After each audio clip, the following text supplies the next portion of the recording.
નમસ્કાર દર્શક મિત્રો. સામાન્ય રીતે રાજકારણની વાત આવે, રાજકીય નેતાઓની વાત આવે ત્યારે પ્રથમ દ્રષ્ટિએ જ આજે એક એવી છાપ ઉપસે કે ઠીક છે, કઈ ભણવામાં નહીં ઉકાળ્યું હોય. આ છાપ આઝાદી પછીના તરતના કાર્યકાળમાં નહોતી. એમાં ડોક્ટર જીવરાજભાઈ મહેતા જેવા એક નિષ્ણાત તબીબ પણ હતા. મનુભાઈ શાહ જેવા મેનેજમેન્ટના તજજ્ઞ પણ હતા. પંચાયતી રાજના સર્જક બળવંતરાય મહેતા પણ હતા અને સનદી અધિકારી મોરારજી દેસાઈ પણ હતા.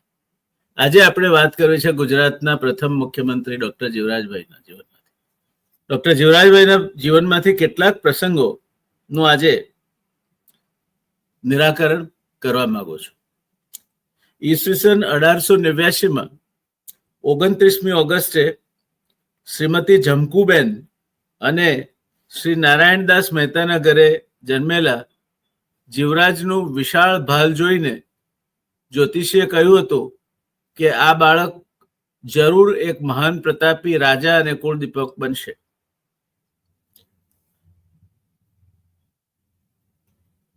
કદાચ આ આગાહીને સાચી પાડતા હોય તે રીતે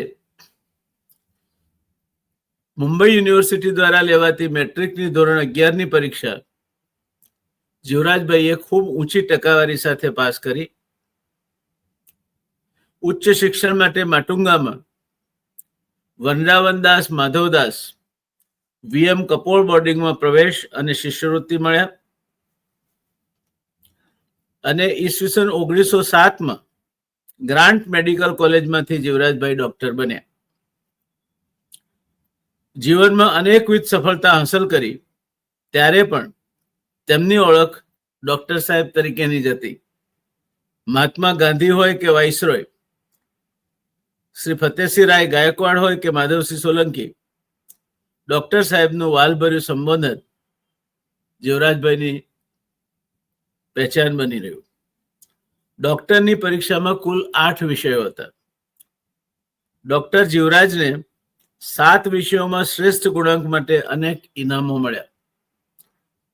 આ વિક્રમ કદાચ આજે પણ અકબંધ છે.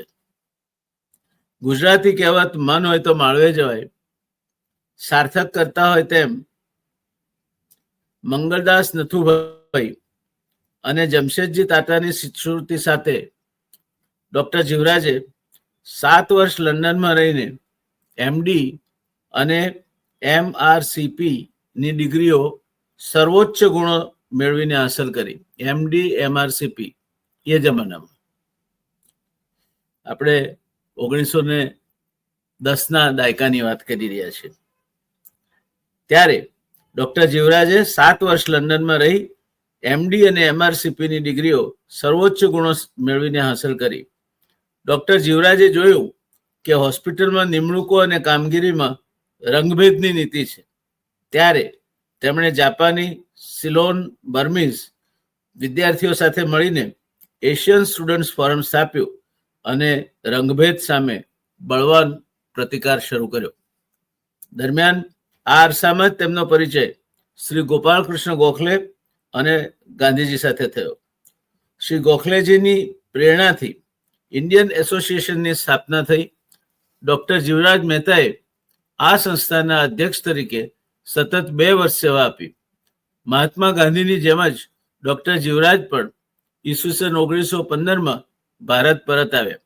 કન્સલ્ટિંગ ફિઝિશિયન તરીકે પ્રેક્ટિસ કરતા તેમને યશ અને ધન પ્રાપ્ત થયા.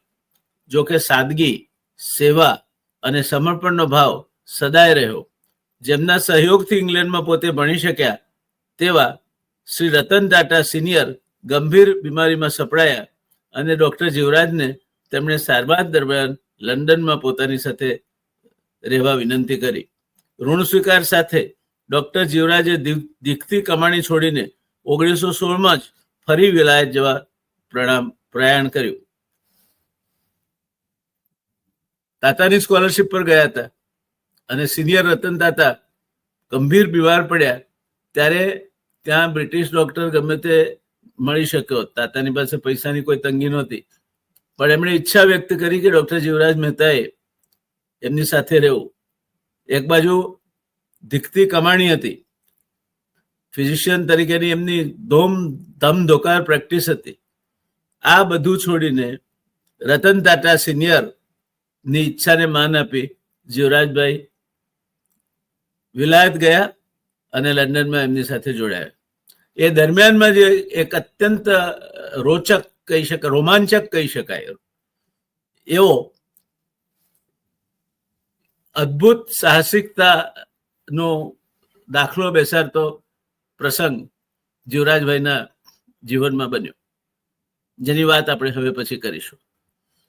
આજે એટલું સમજી લઈએ કે ગુજરાતના પ્રથમ મુખ્યમંત્રી ડોક્ટર જીવરાજભાઈ મહેતા, એમણે 8માંથી 7 વિષય સાથે ડોક્ટરીની પરીક્ષા મુંબઈ યુનિવર્સિટીમાંથી સર્વોચ્ચ ગુણો સાથે પસાર કરી. 8માંથી 7માં સર્વોચ્ચ ગુણ, જે વિક્રમ આજે પણ એમનો એમ રહ્યો છે.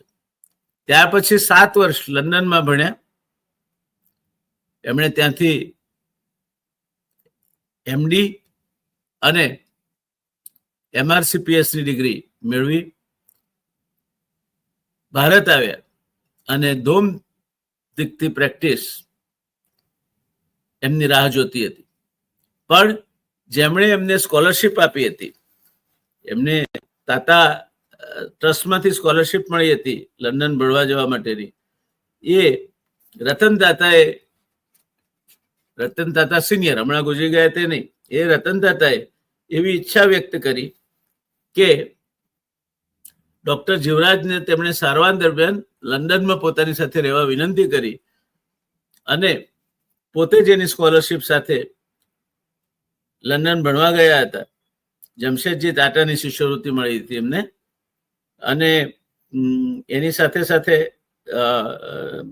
મંગળદાસ નથુભાઈ, આ 2 જગ્યાએથી એમને સ્કોલરશીપ મળી હતી. તેના ઋણ સ્વીકાર તરીકે પોતાની ધમધોકાર પ્રેક્ટિસ છોડીને જીવરાજભાઈ પાછા 1916માં ફરી વિલાયત જવા નીકળી પડ્યા. આજે આપણે આટલે અટકીશું. ગુજરાતના પ્રથમ મુખ્યમંત્રી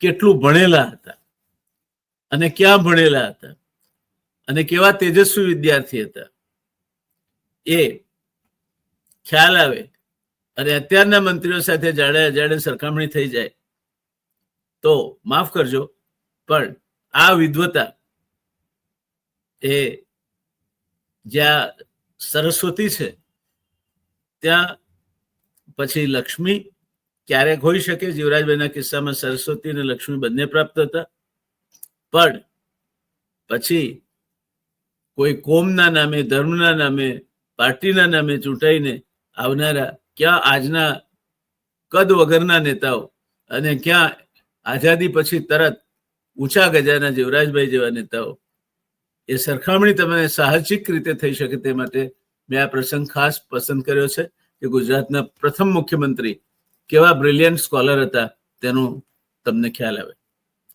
વાત આપણે આજે અહીંથી જ અટકાવીશું. મળીએ આ એપિસોડની બીજી બાજુ, જીવરાજભાઈની અપ્રતિમ સાહસ કથા અને કઈ રીતે એમણે પોતાનું એક ફેફસું ગુમાવ્યું એની વિગતવાર વાત સાથે. મળીએ ત્યારે. જય જય ગરવી ગુજરાત, જય જય ગરવી ગુજરાત.